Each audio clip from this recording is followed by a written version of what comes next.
Woman had a seizure in a subway station. She fell off the platform and onto the tracks. There was a lot of shouting from the platform, but no one was willing to go down to save her. The subway was about to enter the station. A man suddenly jumped down. After stabilizing himself, he quickly ran towards the woman. When he came to the woman's side, he immediately began to frantically call out to her, but she didn't show any sign of waking up. Seeing that the subway was about to enter the station, the man could only try to drag the woman onto the platform, but it was too late.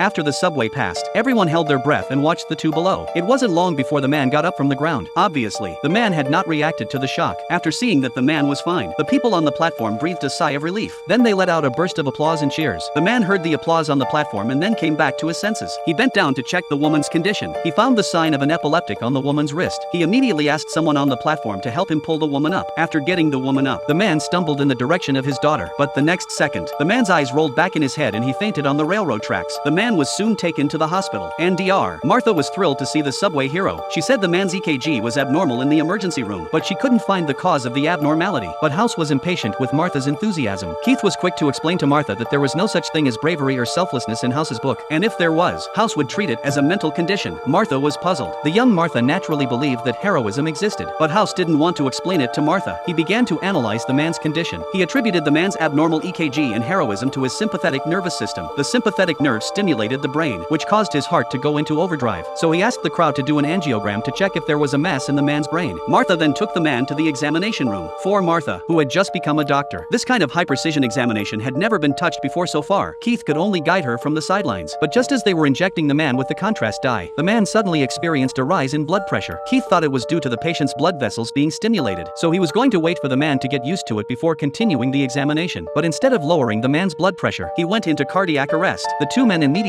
gave the man first aid. The next morning the crowd was taken directly to the bus station by House. It turns out that Tobbs' picture was used as a poster by the hospital. House was here to analyze the man's condition. After some discussion, they concluded that both of the man's cardiac arrests occurred after a physical stress reaction, so they thought it might be vasovagal syncope. But then the black doctor said it could also be an autonomic disorder. But while the men were waiting for House to give them a final diagnosis, they realized that House had changed Tobbs' poster. House said the black doctor was right, because only an autonomic disorder according to the black doctor could explain the man's recklessness in jumping off the platform to save others.